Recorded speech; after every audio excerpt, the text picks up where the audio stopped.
Hey, this is Hans from Dakota Angler and Outfitter, and today we're going to tie a streamer pattern that I did super well with this past season, and it's kind of a modification on the Circus peanut with a few of my own little modifications to it. And we've got a Daiichi 1750 hook in the vise. This is a size 6. I'm going to put a little bit of super glue. This is some Zap-A-Gap along the hook shank, and just wrap my thread over it. I'm using 210 olive thread, and by starting with that base of thread, I'm going to get with the super glue laid down and the base coat of thread, we're going to get a really solid underlayment that won't spin on the hook. We're going to tie in a tail. I'm going to use olive grizzly marabou. And tie in a tail. The tail length is going to be about 1 inch long. And we'll wrap over the butt ends of those fibers. Trim off the excess up at the front of the hook and any other little guys that are sticking up. Not too big of a worry, but we'll just cover those up. I did really well with this olive color. One thing I did to it is I put in some red accents with some red Flashabou. So I'm going to put in 4 strands of red Flashabou on either side of the tail. So I've got a clump tied in on the near side of the hook. I'm just going to fold those over and tie them in so they go along the tail on the far side. Next we're going to tie in some hackle. I'm going to tie in some olive schlappen. What I'm going to do is I'm tie it in tip first. So here's the tip of the feather. I'm going to tie in the tip after I folded back some of the other fibers. And I'm going to trim that down a tiny bit as well. So I've got a little tie-in point there. Tie that down. Now for the body material, you have a couple different options. If you want to keep it simple, just use Estas or a similar chenille. If you want a nice, real buggy look, you can also use like an olive leech dubbing, like Arizona semi-seal in an olive color. But for today's video, I'm going to use UV Estas, which has got good sheen and color to it. And instead of having to deal with dubbing and dubbing loops and things like that, you can expedite the tying process by just putting in Estas. So I've tied that in. We're going to wrap that for the body. Kind of fold back your preceding wraps with your thumb and forefinger, and then put your next wrap directly in front. That gives you a little fuller body, makes use of that Estas a little better instead of letting the fibers get trapped down. So we get to the front, we'll tie it off, fold it back, and a few thread wraps in place there. Okay. Next we can work our hackle forward. What I like to do is just palmer that through, but get everything folded a little bit as you're wrapping it so things sweep back nicely. Kind of work that into the Estas a little bit too so that it sinks down nice into the fibers. Just keep working forward and folding that back the best you can. The feather seems to be twisting a little bit on me here. If I can, as Marvin Nolte says, apply a judicious application of force, I might be able to get that to turn back around. for my final wrap here. Won't matter too terribly much, but he's wanting to stick forward on me.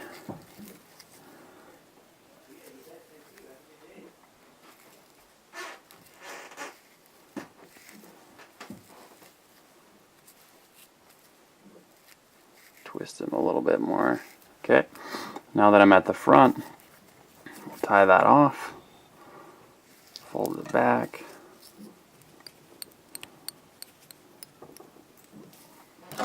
trim off the excess.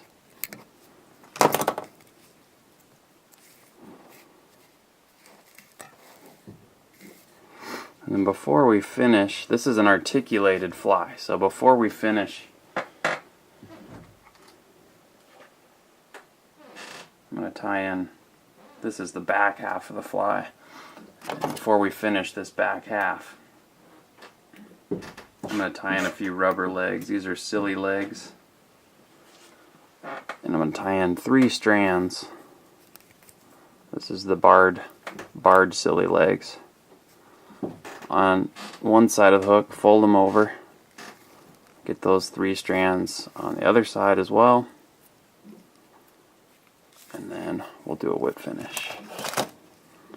So this is going to be the back half of the fly.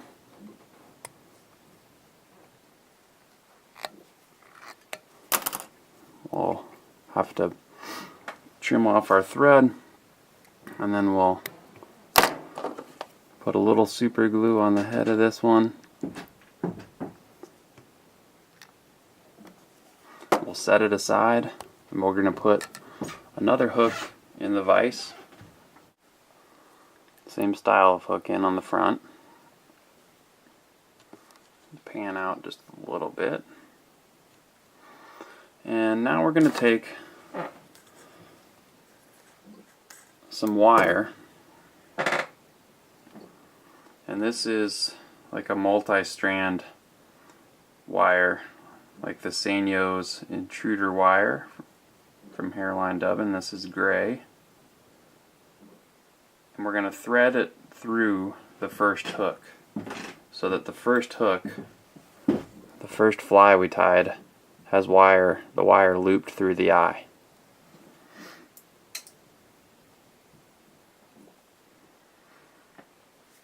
And then this next step is optional. You don't have to do this, but we're going to take a large red Tyers glass bead.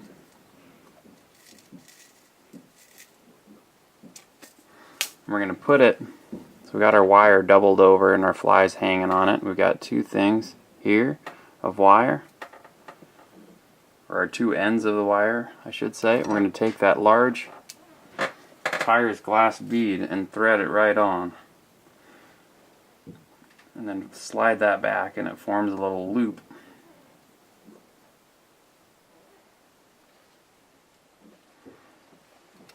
In front of the second fly. So if I can get my fingers to grab this bead, I'm going to slide the bead over the wire, the ends of both wire. Slide that forward, and then slide it back to here, so we get a narrower opening.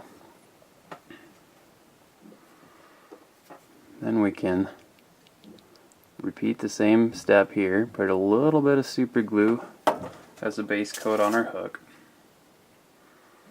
Start our thread.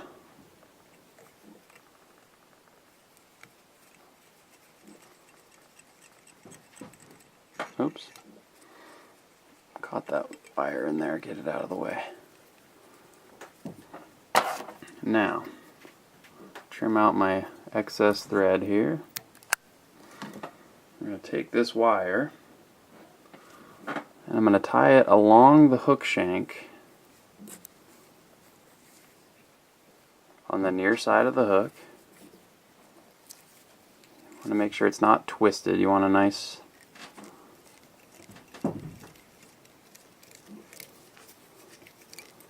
straight loop, and what I mean by that is the top wire that loops back, goes through the top of the eye, comes up, and the next piece of wire stacked right below it. And then what we have at the back of the hook is a nice small opening, the bead kind of keeping it balanced on the hook. And what I'm going to do, you could go through the eye with both ends of this wire and loop it down and tie it back down. That takes up some of the eye of the hook, although it's supposed to hold the back fly on more securely. I found that if you put a pretty good bead of Zap-A-Gap down, wrap up to where you're at kind of the 2/3 point on the hook. If you fold that back now, tie that down again, and then you can trim off this excess wire here at the back of the hook. Make sure you use a little pair of wire cutters or some really old scissors you don't care about to cut that wire, because it's going to dull your scissors really quickly. So now we'll take some wire cutters, cut that.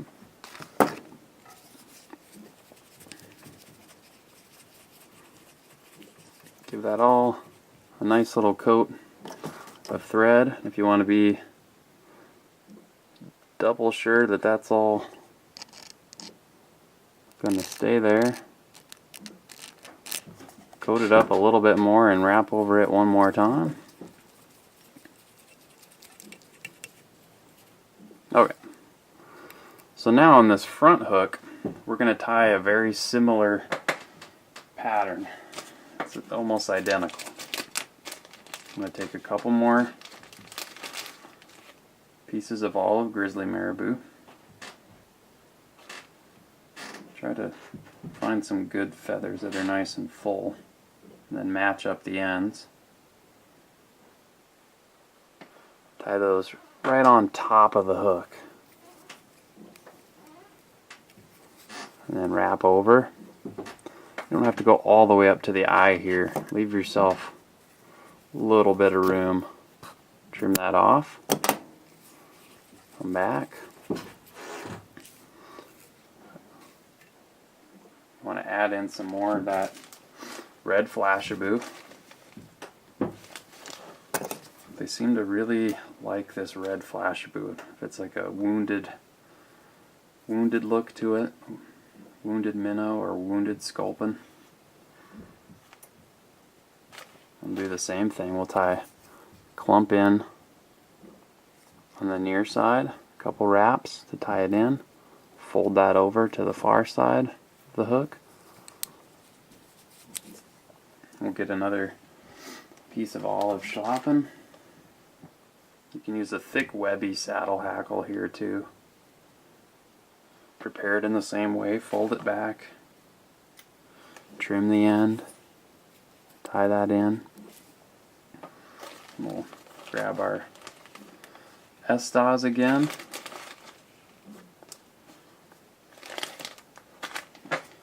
And wrap that for our body. If you're smart, you find the piece you used before you cut a new one. But since I just drop things everywhere, I can very seldom find the scraps on the mess of my tying desk, but I got lucky this time. Tie that in, wrap forward about that 2/3, maybe 3/4 the way to the front. Wrap our Estas.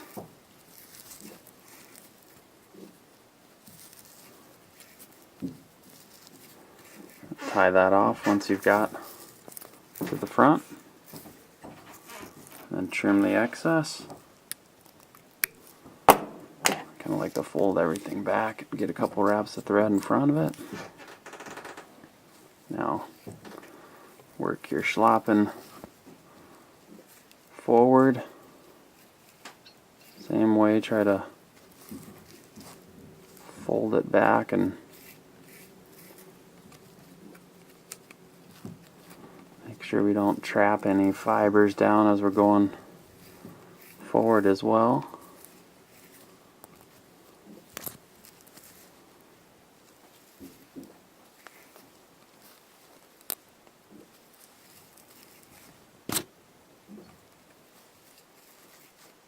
When we get to the front, make one last wrap, These feathers like to twist on me today, but tie that off. Fold everything back and put a couple wraps in. Trim off the... Oh shoot, I did it that time. I didn't pay attention where my thread was. Get wrapped back on there and catch that before it has a chance to unravel. Okay, now we'll trim out any fibers that are in the way there. Looks good. And I'm going to take a few more strands of silly legs.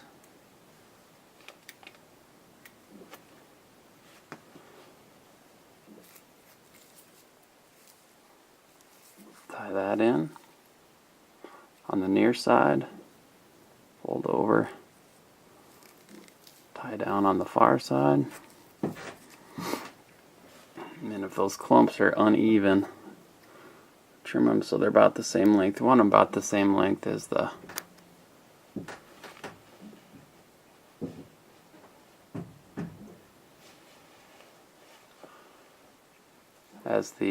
body of the fly, the first hook there. Okay, and we'll do one last thing. We'll tie in one more clump of grizzly marabou fibers right on the top of the hook.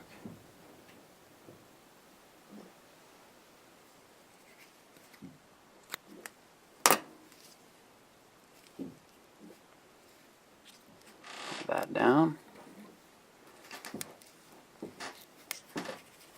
Okay, and then I'm going to whip finish. I'm leaving a pretty big space here because we're going to put on a fish skull. Do a couple half hitches or a whip finish, either one. It's going to get coated up with super glue pretty well, so you don't have to worry about that not so much. We're going to take a olive fish skull.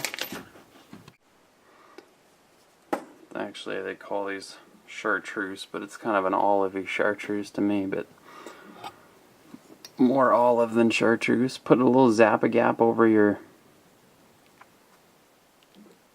head cluster there, and we'll slide the fish skull on.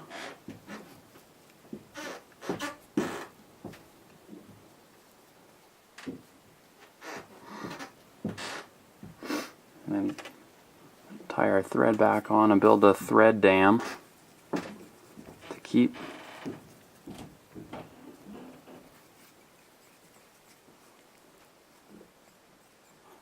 the fish skull from sliding off. Do another whip finish.